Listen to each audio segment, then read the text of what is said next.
Hello everybody, Iain Robson here. Welcome back to American Truck Simulator. Today we are hauling a Cat Challenger MT975B from Carson City, Nevada to Jackpot, Nevada. And we're trying out a couple mods today. We're trying out the Real Engines and Sounds mod, and we're trying out the Real Logos Project and Longer Yellow Lights is what we're checking out today. So all these mods are in, if you look in the description right down the bottom, these are ones from the Steam Workshop, and there's a list of the collection there that I've made, and you can pick them up there if you'd like, and you can just subscribe to them all if you like some. Take the parking brake off here.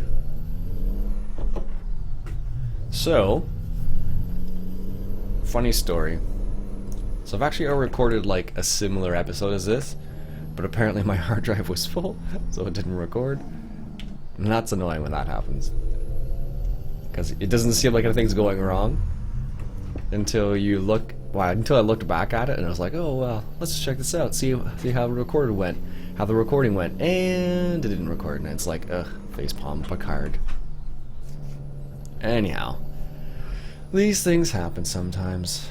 I'm gonna go. Can I go straight? Yes, I'm just gonna go straight and then turn right, just so I can discover that little piece of road there. Not that it makes a really big difference, but hopefully we can get back onto the main road. I haven't been down this road, so. Ooh. Discovered a talent agency, or recruitment agency they call it. It's kind of a neat little area actually. So the mods, like I said, is the Real Sounds mod, and I don't remember. I've recorded like what seems like a few episodes on it already, but I don't know if they. I can't remember which ones I've kept and which ones I haven't kept, because there's been a couple that I have not been very pleased with, and that's because one of them was because I just was tired and it just wasn't a very good recording. I didn't think. Another one was because I got interrupted, and there was one other one I think I did. Makes me laugh though, because these things happen. Like, you know, I don't know. I usually don't edit much, so if something is like happens in the middle of it, depending on when it was, I may scrap the whole episode or just like part of it. It just depends. You're leaving Carson City. Oh no. There we go. It's funny. So I recorded an episode similar to this, like I was saying before. And the funny thing is I realized that I have to be careful with these wider trailers. So because if you look carefully, these lowboy trailers are just a bit wider than your normal typical like box trailers. So what happens is, if you're like on a narrow road where like you have like this concrete median type thing, if you're not careful, you can totally slam into it with like just the edge of the trailer, and I have done that before. So be careful about that, folks. Nah, it's just mainly because of my bad driving sometimes, you know. Alright.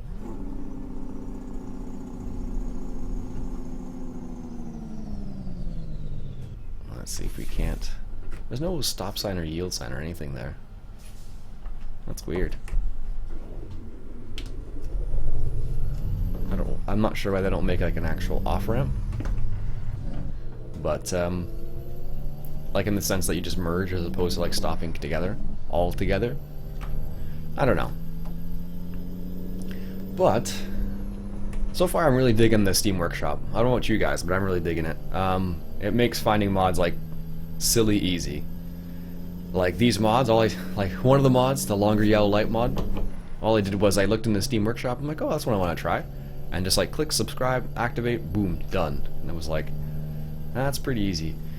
As opposed to going through, like, for example, a lot of their mods I get are from ATS mod, I think it's ATSmods.lt, I think it is, so from Lithuania.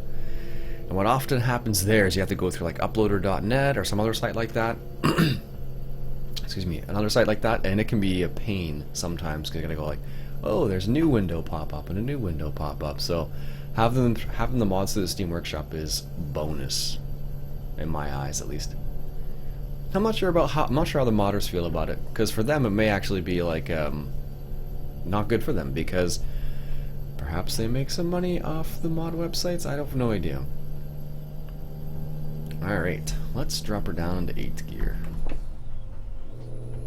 And we can cruise at 105.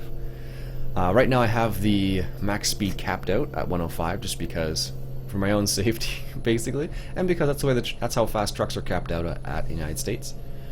In Canada too, actually, so Ontario. I was talking to one of the guys I know who follows me, and he's actually a trucker in Canada, in Ontario. He does like trucking from Ontario to Quebec and whatnot, and he was saying in Ontario specifically the cap limit is 105, which never seems like it's the case. If you've ever driven like on the highway, like the 401, 417, 407, something like that, the truckers always seem to be going a lot faster than 105. So what I should do is next time I'm driving on a highway, I should, do a little test to see what they're driving at. Like, cruise at like 106, and I should pass every truck slowly. In reality. But I don't know if that's actually would happen or not, so.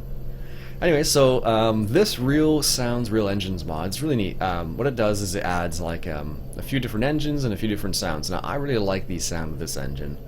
For the most part. Usually when you get up to like the higher like cruising speeds like I am right now, you will hear like the whine of the turbo in this truck, or this engine I should say.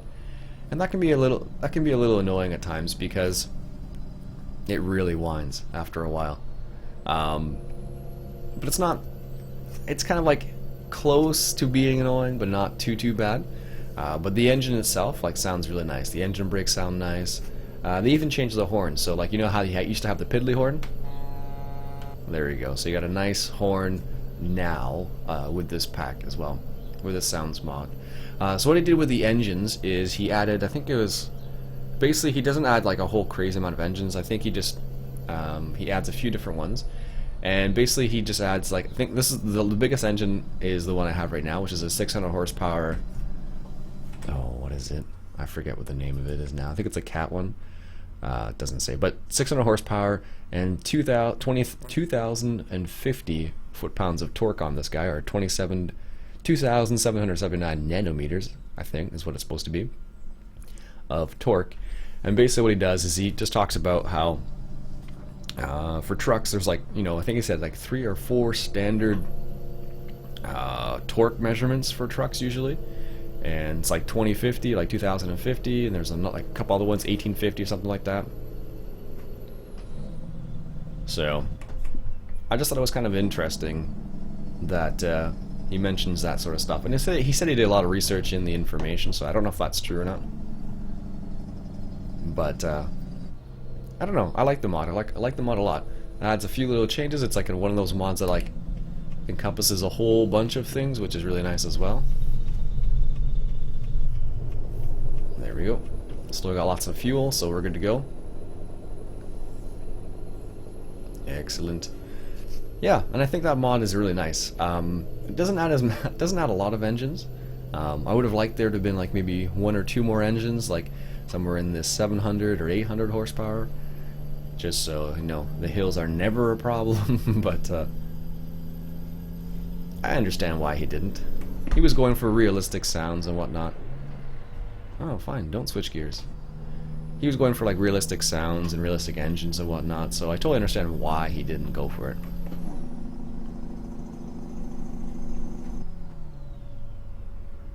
Or don't switch to gears, there we go. So, I understand why he didn't do it, but it was just kind of a strange, there's paragliders there randomly. Or parachutists, perhaps? I don't know. Anyways, yeah, but it adds that, and adds a couple of other little things. I think it's kind of neat. I like the way the engine sounds, especially when you're like in the lower gears, and you're going through the gears, it sounds really, really slick. Some of the older real engine mods would add, realistic engines, or engine mods, whatever you call them, they would just add like tons of engines, but not necessarily change the sounds very much. But this one, I do like the way it sounds. It sounds really slick. Um,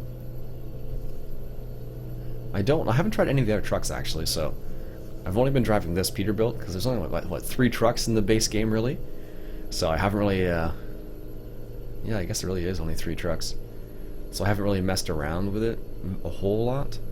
So all of my fleet are all running Peterbilts, so I don't really have a Kenworth to test. I suppose I could. I have the money to test one now, and maybe I should do that with this realistic engine mod just to see what some of the engines sound like on that one.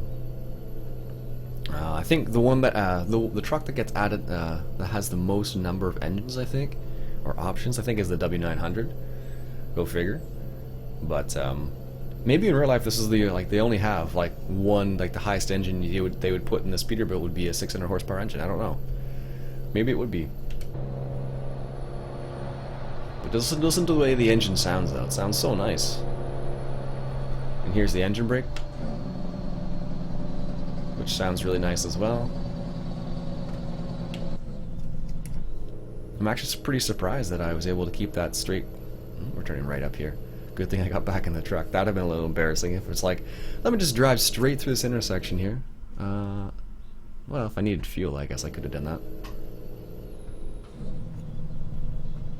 Oh, that's my turn right there.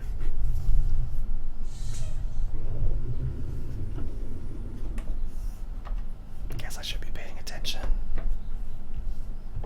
It's funny, sometimes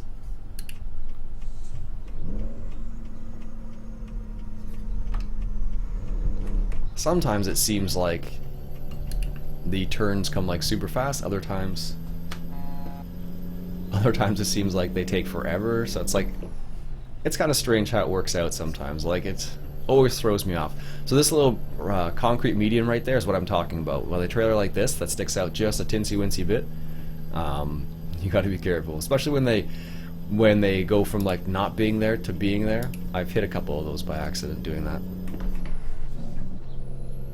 Oh, there's a train. I don't think I've ever seen that train before.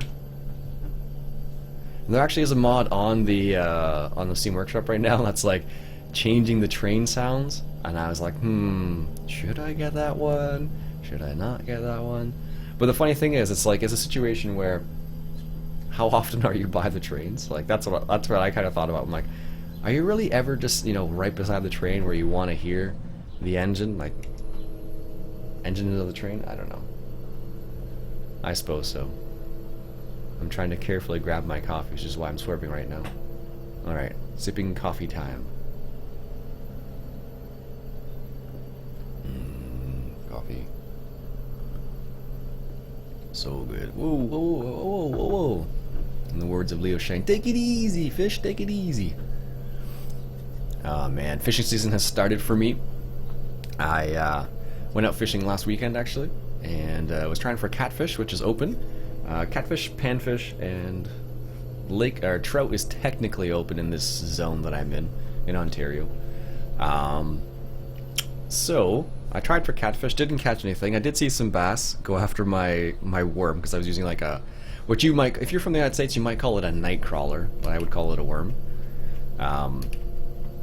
Anyways, so we tried with some worms, didn't catch anything at all. But I did see some bass go after my lure, which is bad, kind of. It's hopeful, for when the season actually opens up, but the season's not open right now, and that's the problem basically. So in my zone, bass. Whoa, that's one of those areas where the concrete barrier pops in a little bit. See right there. Whoa, whoa, whoa, whoa, whoa. I don't know. Why do they do that? Look, it's going in and out. I don't know if you can see it or not on your side of the screen, but man, that's terrible. I think I'm inside the lines. I can't tell. I'm just gonna move over here, because if I don't, I'm gonna hit that barrier right there. Because if you look at the yellow line carefully right there, sometimes it was swerving in, and sometimes it would go the barrier would pop out and go pop back in. Just stay there, van. Oh, that was annoying, man. Anyways, yeah, so tried for catfish, didn't catch anything, which is fine. It's pretty early still. The water temperature is, I'm not sure what the water temperature is. I probably would need to get a thermometer for that to tell, but I'm pretty sure it's in maybe in the 40s or the very, very low 50s perhaps. Like a lot of people say, once the temperature hit the 50s, that's when the fish start to get active. But I have no idea what the temperature is. No idea. From what I saw, the fish weren't very active. Like, I didn't even see any panfish. Like, once you start seeing panfish, meaning like sunfish, rock bass is what we have up here a lot too, depending where you are, which lake you're in. Sunfish, perch, that type of thing. Then the bigger fish get active because they feed on those smaller fish. But didn't see anything. I did see a couple bass go after my lure, like I said, but I wasn't targeting bass because they're not in season, so didn't catch any catfish though. But apparently catfish is like the very first thing to start. And then trout opens up at the end of April in many zones, and then you can target trout. I think there are some stocked areas in close to my house if you want to keep the trout. There we go. Oh, of course we have to turn. It's not always the case.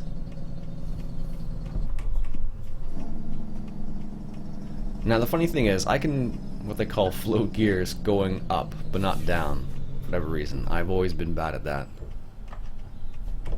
Don't ask me why. Stop. Then we're turning left here. There we go. But yeah, actually I do have a fishing channel as well. I haven't really put too many videos out on it yet. But hopefully this year I will be able to put some more fishing channels, put some more fishing videos up there, and hopefully me catching some fish. So far, I think every video I have so far is not. I'm not catching any fish, any of them, which is a bit embarrassing. But I never claimed to be an advanced fisherman or anything like that.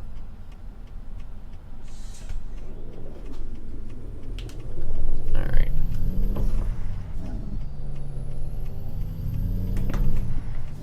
There we go. Yeah, so I don't never claim to be like an advanced fisherman, so for me it makes sense that I don't catch a lot of crazy amount of fish, but of course it would be nice to catch some fish. But it's gonna leave it in cruise control at 50 kilometers an hour until I see the speed change, because I'll no doubtedly get a ticket. Union Corner. I haven't seen many billboards actually. I haven't even noticed any of them. Look, there's no. Oh, there's a speed sign. Alright. Back up to 113. I love Nevada for that. Fast speeds. Anyways, so yeah. I'm hoping to, you know, build up the other channel a little bit, because that's what I like to do in the summer a lot. Like last summer, some people will ask me the question like, Ian, how come there's not very many streams right now? I'm like, I've been going fishing. And like, what? It's like, I said I've been going fishing every Saturday. So normally I stream on Saturday mornings, Eastern time. So like for me it's 10:30 a.m. But I think I may switch it in the summer, so it's like Friday night sort of thing instead. Just so there is a stream at least once a week. So there's a stream once a week sort of thing, and I can go fishing on Saturday still. Oh, oops. That helps if you set the cruise control at the right speed. But we'll see what happens. We'll see what happens. I'm looking to get a GoPro at some point, or not, well, something like a GoPro at least. The camera I use right now is like a point and shoot camera. It actually takes really nice video, surprisingly.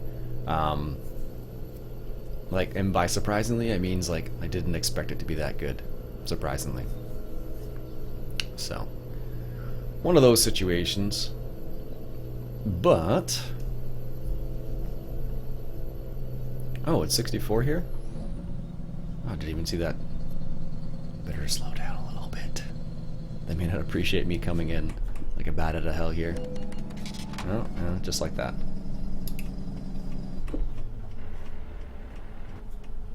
There we go.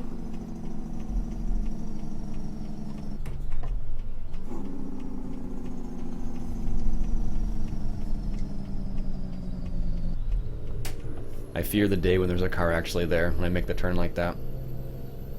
Anyways, so yeah, we'll see what happens in the summer. Like I said, I probably will switch the streaming time to like Friday night or something like that. which is a really busy streaming time, to be honest with you. Like, everybody streams on Friday night. Which might be a problem, so... Oops. So we'll see what happens, but I'm pretty excited for fishing. Like, I went fishing like once and I'm already like, oh gosh, I gotta get out there again. It's terrible. Well, it's not terrible. It's good to get outside in the summer. I encourage you all to get outside in the summer. If you're a farmer, you're probably already outside, so good on you. If you're not a farmer, you should get outside. Alright, so here is our destination. That seemed like it was a really quick journey. Holy cow. I guess because we're in Nevada. In Nevada, it's like so much faster. Because you drive at a faster speed all of the time. Alright. And this road goes nowhere now. Maybe sometime in the future it'll go somewhere, but right now it goes nowhere.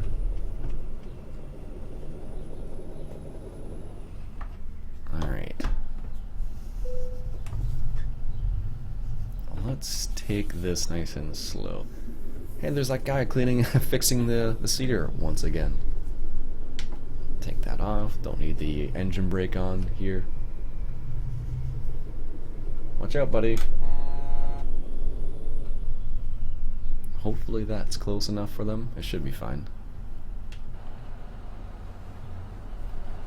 Sometimes they get a bit picky, though. Oh yeah, look at that. Excellent. Sweet. Let's see. Oh, it's not too bad. I knew we weren't going to level up from that, but anyways. Alright folks, thank you very much for joining me as always. My name's Iain Robson. If you enjoyed this episode of American Truck Simulator, why don't you go ahead and hit that subscribe button for some more American Truck Simulator. I'll catch you guys later.